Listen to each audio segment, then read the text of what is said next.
So heto nga mga paps, nag-viral nga ngayon sa social media at grabe nga ang usap-usapan ngayon dahil ang naging hula ni Rudy Baldwin matapos umanong magkatotoo ang ilan sa kanyang mga pahayag. Ayon kasi sa kanyang post noong July 10, 2025 ay nagbabala siya tungkol sa isang malakas na pagyanig ng lindol at grabing pagbaha na maranasan daw sa Cebu dahil sa paparating na bagyo.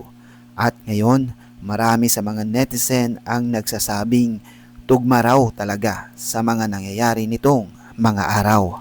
Kung matatandaan, ilang buwan bago ang bagyong ito, nag-viral na si Rudy Baldwin sa iba't ibang platform dahil sa kanyang mga prediksyon tungkol sa mga kalamidad at kakaibang pangyayari sa bansa. Marami ang nagdududa pero hindi rin maitatanggi ng ilan na tela pareho raw sa mga aktwal na pangyayari ang ilang detalye ng kanyang sinabi. Sa kanyang post noong July 10, malinaw niyang binanggit ang salitang malakas na pagyanig at baha sa Visayas area, partikular sa Cebu, at ngayon matapos ang pagdaan ng bagyong nagdulot ng matinding ulan at pag-uuga ng lupa sa ilang bahagi ng rehiyon, muling umingay ang pangalan ni Rudy Baldwin sa Facebook at TikTok. May mga netizen na nagsasabing, totoo nga, parang may kakaibang pakiramdam siya, habang ang iba naman ay nanitiling kalmado at sinasabing coincidence lang yan.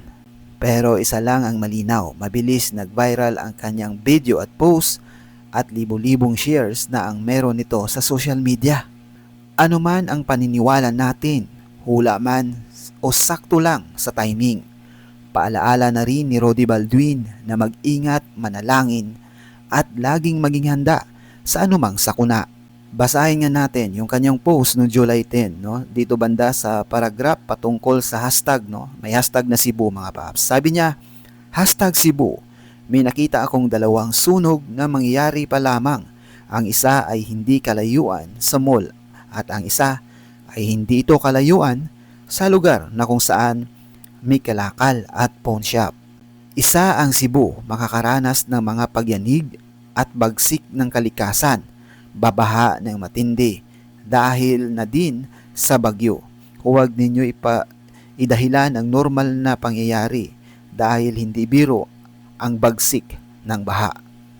Kayo mga paps, naniniwala ba kayo na tumutugma talaga ang mga hula niya? I-comment nyo yan sa baba ang iyong opinion at huwag kalimutan i-share ang video na ito para malaman din natin ang opinion ng iba. Stay safe, stay healthy, and God bless everyone.